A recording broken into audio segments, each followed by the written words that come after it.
Hello guys, कैसे हैं आप सब लोग। उम्मीद है ये वीडियो देख के और आप में बहुत आशा जगेगी और इस साल आप 2023 में टारगेट है हमारा कि फाइब्रोमाइल्जिया ठीक हो जाए सभी का, जो जो भी कंसल्ट कर रहे हैं सबका। तो ब्रेन न्यूरोप्लास्टिसिटी ट्रीटमेंट BNT में आप सबका स्वागत है। मैं सुमित चौधरी, फाइब्रो स्पेशलिस्ट और जितने भी न्यूरो प्लास्टिक डिसऑर्डर हैं स्पेशलिस्ट बोल सकते हैं आप। तो मैं बहुत सारी चीज़ें बता चुका हूँ अपने वीडियो में। आज बात करेंगे कि फाइब्रोमाइल्जिया का जो पेशेंट होता है या क्रोनिक पेन का जो पेशेंट होता है वो अपने पेन को और ज़्यादा स्ट्रॉन्ग टाइम के साथ कैसे बना लेते हैं। आज उस पर चर्चा करेंगे अपन लोग। फाइब्रो का जो पेशेंट होता है ना, देखो, एक फिजिकल इंजरी और क्रोनिक पेन का जो पेन है उसमें दोनों में क्या डिफरेंस है। फिजिकल इंजरी द्वारा ब्रेन पेन जनरेट कर रहा है और एक क्रोनिक पेन में जो पेन जनरेट कर रहा है उसमें डिफरेंस क्या है आज आप लोगों को बताता हूँ। ये जानना बहुत ज़रूरी है। एक तो इसमें एजुकेशन बहुत इंपॉर्टेंट है। पेशेंट को हर कुछ चीज़ समझ में आनी चाहिए, उसको समझाना है, तब जाके उसे पता चलेगा हाँ मेरी रिकवरी ऐसे होगी। तो क्या हो रहा है कि जैसे फिजिकल इंजरी हुई, जैसे कोई इंसान है उसको पैर में उसको चोट लग गई। अब क्या हो रहा है, वहाँ से बॉडी है एक्चुअल में डेंजर सिग्नल वहाँ से भेज रही है। पेरिफेरल नर्वस सिस्टम के थ्रू सेंट्रल नर्वस सिस्टम में सिग्नल जा रहा है बॉडी के थ्रू, और बॉडी बोल रही है वहाँ कुछ इंजरी हुई है, वहाँ कुछ समथिंग रॉन्ग हुआ है, वहाँ पे देयर इज समथिंग रॉन्ग। तो जहाँ वहाँ जो चोट है उसके थ्रू डेंजर सिग्नल ब्रेन में जाता है और ब्रेन उस सिग्नल से, और बहुत कुछ चीज़ें ब्रेन है वो लाइक सेंसर है अपनी बॉडी में, पूरी बॉडी एक सेंसर सेंसर लगे हुए हैं। तो सारे फैक्टर डिसाइड करके ब्रेन पेन प्रोड्यूस करता है, और कितनी सीवियरिटी का होना चाहिए, कितनी देर तक पेन प्रोड्यूस करना है, ये ब्रेन ही डिसाइड करता है। अब इस केस में क्या है कि यदि पेशेंट है वो फ्रस्ट्रेट हो रहा है कि अरे यार मुझे तो बहुत पेन हो रहा है, तो भी कोई दिक्कत नहीं है, क्योंकि उसका ANS और ACC हाइपर एक्टिव नहीं होंगे। उसका जो ब्रेन है वो फाइट और फ्लाइट मोड में नहीं जाएगा, नॉर्मली रहेगा, क्योंकि बॉडी से डेंजर सिग्नल आ रहे हैं और उसको ब्रेन का काम है कि उसको, प्राइमरी ब्रेन का फंक्शन है कि बॉडी को सेव करना। ये ब्रेन का प्राइमरी फंक्शन हो रहा है। फाइब्रोमाइल्जिया के केस में क्या हो रहा है या क्रोनिक पेन के केस में क्या हो रहा है, ओवर प्रोटेक्ट कर रहा है ब्रेन, वही तो फाइब्रोमाइल्जिया है। अब क्या हो रहा है कि यदि वो फ्रस्ट्रेट हो रहा है या उसको एंग्शियस हो रहा है, वो एंग्जाइटी हो रहा है कि अरे यार बहुत पेन हो गया मुझे, तो यार इतना पेन कौन बर्दाश्त करेगा, ये कितनी देर तक रहेगा, तो भी उसको कोई, उसके ब्रेन को लाइक वो क्रोनिक पेन नहीं बनेगा, कोई समस्या नहीं है। हालांकि ये तरीका गलत है। लाइक इससे भी वो पेन सेंसिटिव तो हो जाएगा, उसके पेन सहन करने की क्षमता कम हो जाएगी टाइम के साथ, लेकिन वो क्रोनिक पेन नहीं बनेगा क्योंकि बॉडी से डेंजर सिग्नल आ रहा है और ACC ANS उसका हाइपर एक्टिव नहीं है। तो ये तो हुआ नेचुरल मेथड। अब क्रोनिक पेन के केस में क्या हो रहा है कि इंजरी तो है नहीं, बॉडी से सेफ सिग्नल जा रहा है, बॉडी से कोई डेंजर सिग्नल नहीं जा रहा, होल बॉडी से, चाहे IBS उसको नोजिया हो रहा है, कॉन्स्टिपेशन हो रहा है, माइग्रेन है, पेल्विक पेन है, कुछ भी टाइप का पेन है, बैक पेन है, नेक पेन है, शोल्डर पेन है, नी पेन है, कहीं भी पेन है, तो भी बॉडी से तो सेफ सिग्नल जा रहा है, बॉडी बोल रही है कि मैं नेचुरल स्टेट में हूँ, कोई दिक्कत नहीं है। लेकिन ब्रेन उसको, जो न्यूरल पाथवे डेवलप हो गया है उसके कारण ब्रेन उसको डेंजर फील कर रहा है कि हाँ बॉडी में कुछ रॉन्ग है, there is something wrong in body, और वो पेन जनरेट कर रहा है ब्रेन। अब क्या हो रहा है इस केस में, जब पेशेंट पेन को लेके फ्रस्ट्रेट होता है या एंग्सियस होता है, तो देखो क्या होता है। जब जितनी बार पेशेंट है वो फ्रस्ट्रेट हो रहा है ना कि यार मुझे तो बहुत पेन हो रहा है, अरे यार ये पेन कब पीछे छोड़ेगा, मुझे तो बहुत पेन हो रहा है यार, मेरी तो जान निकल रही है, उतनी उसका ब्रेन पहले से ही हाइपर अलर्ट मोड में है। Like ANS ACC hyper active है पहले से ही, फाइट और फ्लाइट मोड एक्टिव है, सेंट्रल सेंसिटाइजेशन हो रखा है, गूगल कर लेना सेंट्रल सेंसिटाइजेशन क्या होता है। तो जितनी बार उसको पेन होता है और वो जितना फ्रस्ट्रेट होता है या एंग्शियस होता है, अरे यार ये पेन है तो जान निकाल दी यार, ये कब ये ठीक होगा ही नहीं, मेरे तो पीछे पड़ गए है, उतनी बार वो ब्रेन को एक्चुअली में क्या मैसेज दे रहे हैं कि ये जो पेन प्रोड्यूस कर रहा है ये एक्चुअली में सही है।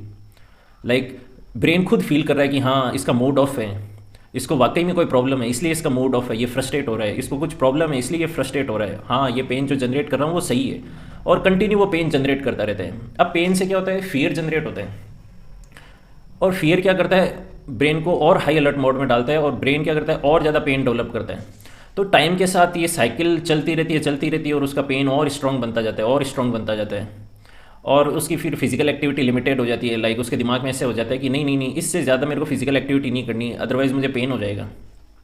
तो टाइम के साथ फियर है वो एक फ्यूल की तरह है। क्रोनिक पेन में, फाइब्रोमाइल्जिया के केस में जो फियर है वो एक फ्यूल की तरह है, जितना फियर हो रहा है उतना ही फ्यूल आप डाल रहे हो, क्रोनिक पेन वापस बढ़ता जा रहा है बढ़ता जा रहा है। तो ये डिफरेंस है एक नॉर्मल इंजरी में और एक क्रोनिक पेन के पेन जो प्रोड्यूस हो रहा है उसमें, ये डिफरेंस है। साइंस इसका, ये साइंस बोलती है कि ये अंतर है। तो यदि क्रोनिक पेन है या आप फाइब्रोमाइल्जिया के पेशेंट है तो फ्रस्ट्रेट नहीं होना है, एंग्शियस नहीं होना है। अब ये ईजी नहीं है, लाइक अब वो मैं सेशन में बताऊंगा। 10/10 पेन का मैं बता रहा हूँ कि जब 10/10 पेन हो गया, like out of control, consciousness zero, तब क्या करना है कि उस टाइम भी फ्रस्ट्रेशन बढ़ जाएगी, एंग्जाइटी बढ़ जाएगी बहुत ज़्यादा, अरे यार ये पेन पीछे क्यों नहीं छोड़ रहा, इसने तो हालत ख़राब कर दी, पूरा ध्यान पेन पे आ जाएगा। उस टाइम क्या करना है कि ट्रेनिंग की जो मेहनत है उसको, ताकि वो बर्बाद नहीं हो, उसके लिए क्या करना है, ध्यान दूसरी तरफ, या गर्म करना है, ठंडा करना है, या मैग्नेट लगाना है, या मालिश करवानी है, जो भी करना है उस टाइम करो, और ध्यान दूसरी तरफ जितना कोशिश कर सकते हो। प्रेशर नहीं डालना है, प्रेशर खुद ब्रेन को हाई अलर्ट मोड में डाल रहा है कि हाँ ये पेन मैं प्रोड्यूस कर रहा हूँ, ये सही है, तो विदाउट प्रेशर, प्रेशर नहीं डालना है। जब पेन 10/10 हो रखा है तो आपको जो अच्छा लगे वो करो, और कोशिश यही रहनी चाहिए पेशेंट की कि ध्यान दूसरी तरफ ज़्यादा से ज़्यादा, और ये टाइम के साथ ये कम होता जाएगा। अच्छा, जितने भी जो पेशेंट है मेरे, जो अभी मेरे से सेशन ले रहे हैं और जिनकी ब्रेन ट्रेनिंग चल रही है, सब लाइक सबका तो मैसेज नहीं आ रहा, लेकिन आधे लोग बोलते हैं कि सर 1 महीना हो गया इंप्रूवमेंट नहीं हो रहा, 1 महीना हो गया इंप्रूवमेंट नहीं हो रहा। अरे इतनी जल्दी इंप्रूवमेंट कैसे हो जाएगा? ब्रेन न्यूरोप्लास्टिसिटी रिप्रोग्राम हो गया है ब्रेन। न्यूरोप्लास्टिसिटी चेंज करने में टाइम लगता है, न्यूरो पाथवे बनाने में टाइम लगता है, एक दिन में नहीं बनता। सेंट्रल सेंसिटाइजेशन एक दिन में सॉल्व नहीं होगा, वो इट टेक्स सम टाइम। अब क्या हो रहा है कि जब मैंने पहले भी कहा था, इस ये पूरा तब ठीक होगा, आपको हिम्मत ज़्यादा चाहिए इसमें, और लॉन्ग टाइम जर्नी है ये टाइम लेने वाली जर्नी है, इसमें हिम्मत रखनी है, और करते जाओ करते जाओ करते जाओ, ऑटोमेटिक जीत होनी होनी है आपकी। तो क्या हो रहा है कि स्ट्रेस जो आई, जो वायरस आया, उसने रिप्रोग्राम कर दिया ब्रेन को। अब रिप्रोग्राम किया हुए ब्रेन को आपको वापस प्रोग्राम करना है, उसको वापस रिप्रोग्राम करके ओरिजिनल स्टेट में लाना है। ये इजी टास्क नहीं है, ये 2 दिन का खेल नहीं है, इसमें टाइम लगता है। तो जितने भी पेशेंट हैं जो सेशन ले रहे हैं या जिनकी रिकवरी जर्नी में जो हैं, तो पेशेंस रखिए, पेशेंस रखना बहुत ज़रूरी है। बस अब जो मैंने मेथड बताया वो करते जाइए करते जाइए, 10/10 पेन पे ध्यान दूसरी तरफ, और 3/10 6/10 पे ट्रेनिंग देते जाइए देते जाइए। तो एक तो क्रॉनिक पेन के जो पेशेंट होता है उसको केवल पेन होता है, आईबीएस वगैरह या और सिम्टम्स नहीं आएंगे। एंग्जाइटी डिप्रेशन उसको भी होगा। फाइब्रोमाइल्जिया में क्या होता है कि मल्टीपल सिम्टम्स होते हैं पेशेंट को, और भी सिम्टम्स आएंगे, कॉन्स्टिपेशन हो जाएगा, आईबीएस हो जाएगा, नोजिया, वोमिटिंग, और भी जीआई ट्रैक के भी सिम्टम्स रहेंगे, और फियर, एंग्जाइटी, डिप्रेशन, डर लगना, ये सब भी होगा। तो आज मैंने अच्छे से समझा दिया है कि नॉर्मल पेन में क्या होता है और क्रोनिक पेन के केस में क्या होता है, और जितने भी जो रिकवर कर रहे हैं, जिनकी रिकवरी जर्नी है, तो अपना कॉन्फिडेंस रखिए, कर्म करते जाइए करते जाइए करते जाइए। न्यूरोप्लास्टिसिटी चेंज होने में टाइम लगता है। और देखो, जितना धीरे धीरे आप करोगे और धीरे धीरे पेन है वो फेडअप होना स्टार्ट होगा, उतना ही स्ट्रॉन्ग रिकवरी है। एक दिन में पेन ठीक हो गया ये कोई मेथड नहीं है, ये आपकी प्रॉब्लम सॉल्व नहीं होगी। जितना धीरे धीरे टाइम के साथ यदि पेन फेडअप होता जा रहा है और धीरे धीरे रिकवरी हो रही है, उतनी ये स्ट्रॉन्ग रिकवरी है, पक्का इलाज है। तो मैं यही कहना चाहूँगा, जो रिकवरी स्टेज में है सारे पेशेंट की, जस्ट जैसे मैंने बताया वैसे करते जाइए, और जो मैंने रिकवरी के ब्लॉकेज बताए हैं उनको अवॉइड करते रहना है, खुद में चेंजेस लाने हैं। फाइब्रोमाइल्जिया के पेशेंट या साइकोसोमेटिक क्रॉनिक पेन वाले पेशेंट क्या होते हैं, सबके नेचर अच्छे होते हैं। ज़्यादातर अच्छे नेचर वाले ही इस डिजीज़ में फंस जाते हैं, क्योंकि वो क्या करते हैं, पीपल प्लीजिंग एक्टिविटी करते हैं। उनके दिमाग में ये रहता है कि चाहे हाँ मुझे दुख हो जाए लेकिन अगले इंसान को दुख नहीं होना चाहिए। वो क्या करता है, अंदर ही अंदर घुटता रहता है, उसको कोई क्रिटिसाइज़ करता है तो भी वो किसी को कहता नहीं है, उसी के ही सप्रेस्ड इमोशन होते हैं। मैंने ये देखा है बहुत सारे पेशेंटों में, लगभग सब में ये हो रहा है। जितने भी मेरे पास क्रॉनिक पेन फाइब्रो के जो पेशेंट आ रहे हैं सोमेटोफोम के, सब में यही टेंडेंसी है कि इमोशन सप्रेस कर रहे हैं। वो दूसरे को सुखी करना चाहते हैं, चाहे खुद दुख में हो जाएं।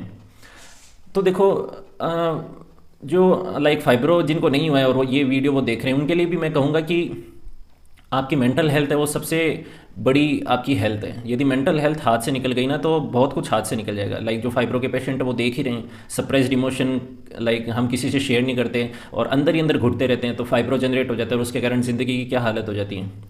तो मैं आपको यही कहूँगा कि पीपल प्लीजिंग एक्टिविटी बंद कर दो, अपने लिए जियो, खुद के लिए, अपनी मेंटल हेल्थ के लिए जियो। इस मेंटल हेल्थ के अलावा इससे बड़ा कोई नहीं है, ना आपके पेरेंट्स हैं, ना आपकी वाइफ है, ना आपके बच्चे हैं, ना फ्रेंड्स हैं, ना आपकी सोसाइटी है, ना मतलब आपकी मेंटल हेल्थ ही सबसे बड़ी है। यदि ये हाथ से निकल गई तो सब कुछ हाथ से निकल जाएगा। तो मैं यही कहूँगा कि खुद में चेंजेस लाइए। मैंने पर्सनैलिटी ट्रेट्स बता दिए फाइब्रो वाले, तो ये सब अवॉइड करिए, धीरे धीरे अपने आप में चेंजेस लाइए, ताकि फिर आप सप्रेस्ड इमोशन नहीं आप में नहीं हो। और जो मैंने ब्लॉकेज बताए रिकवरी में कि ये बिल्कुल नहीं होने चाहिए, अदरवाइज मेहनत एक साइड से मेहनत करें, एक साइड से ब्लॉकेज हो रहा है रिकवरी में, तो रिकवर नहीं हो पाएंगे, तो फ्रस्ट्रेट हो जाएंगे। तो जो भी मैंने ब्लॉकेज बताए उनको अवॉइड करना है, और जस्ट जैसे रिकवरी मैंने बता रखी वैसे करते जाइए और चेंजेस आने स्टार्ट हो जाएंगे। और 2023 में जितने भी पेशेंट हैं जो मुझे कंसल्ट कर रहे हैं, आई होप कि वो सब 2023 में पेन फ्री हो जाएं।